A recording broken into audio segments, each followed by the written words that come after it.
Salut à tous et bienvenue sur cette vidéo où aujourd'hui je suis très content de vous montrer deux très belles carabines Luger 1902. Durant la seconde moitié du 19e siècle, il était très courant pour les armuriers de proposer des pistolets sur lesquels on pouvait poser une crosse. Cela existe depuis les revolvers Colt 1860 et nombreux sont les premiers pistolets semi-automatiques des années 1890 à proposer des crosses d'épaule. Comme les Bergmann numéro 3 et numéro 5 et le plus connu Mauser C96. Alors il s'agissait surtout d'une mode à l'époque en Europe plutôt qu'un réel besoin militaire. En fait, ces armes étaient plutôt destinées au tir de loisir ou à la chasse plutôt que pour équiper des armées.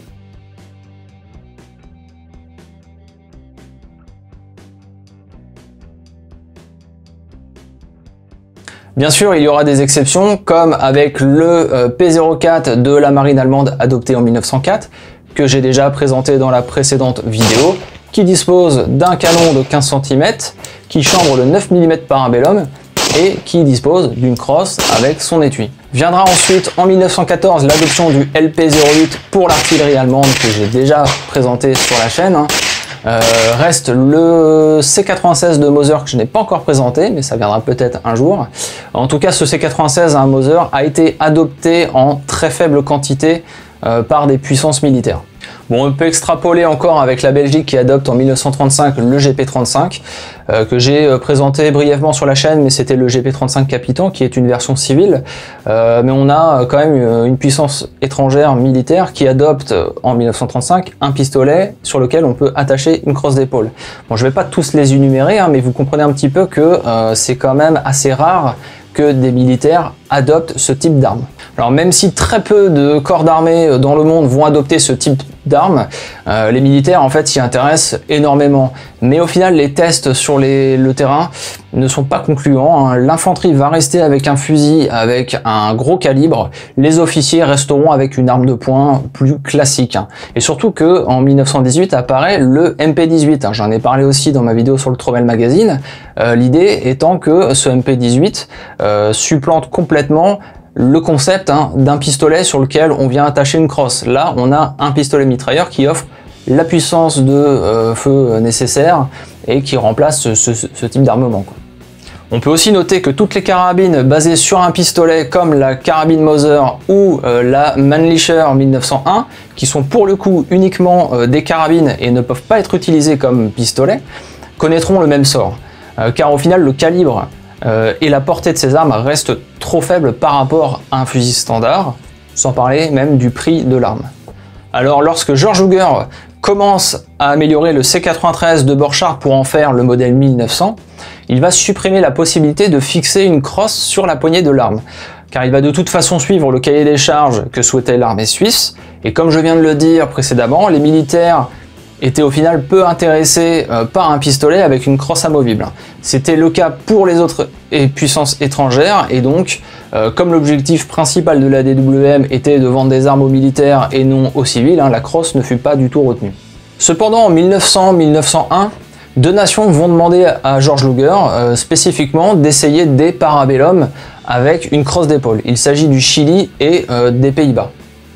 Pour résumer, George Luger va donc créer plusieurs prototypes avec une crosse d'épaule.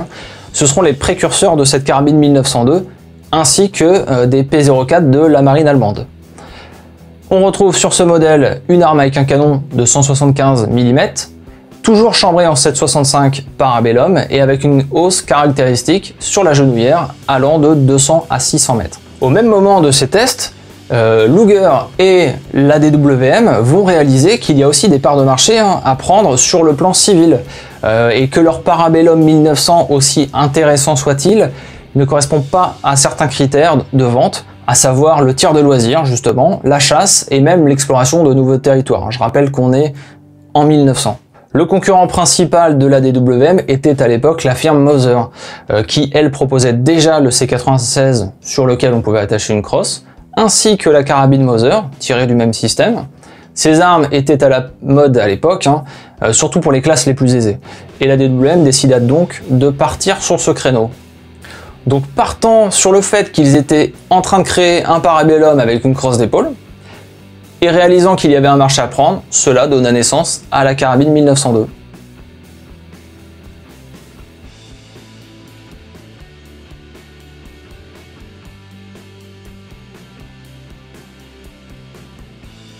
Pour faire très simple, on a un Parabellum modèle 1900 avec ses demi-oreilles et sa pédale de sûreté, avec une crosse d'épaule ouvragée façon chasse, disposant d'un canon beaucoup plus épais de 28 cm de long et avec une hausse graduée de 100 à 300 mètres.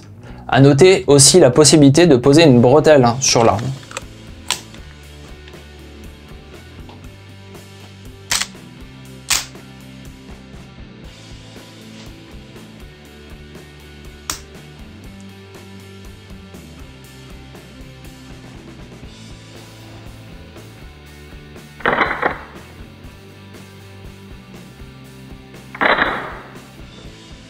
Alors malgré le fait que ces armes soient magnifiques et de bonne facture, elles n'ont pas connu un grand succès commercial.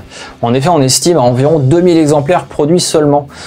Pour l'époque, il s'agissait surtout d'armes de luxe pour les chasseurs fortunés.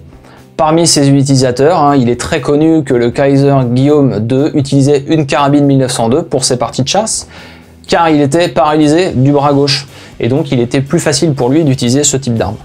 Le président Roosevelt a lui aussi utilisé cette carabine lors d'une expédition en Amazonie en 1913, montrant sans doute que cette arme était plus facile à utiliser et à manipuler dans une jungle luxuriante. Il faut savoir aussi que cette carabine, même si elle était chambrée en 7,65 para, demandait un chargement en poudre plus puissant car il fallait suffisamment de puissance pour actionner le mécanisme de la genouillère de la carabine, plus lourd que celui du pistolet.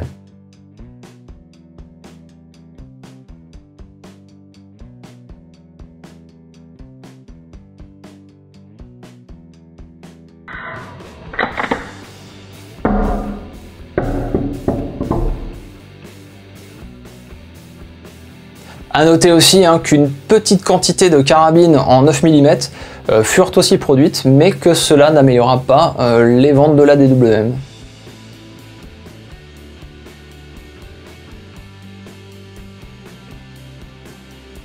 Voilà, je vous remercie d'avoir suivi cette vidéo jusqu'au bout.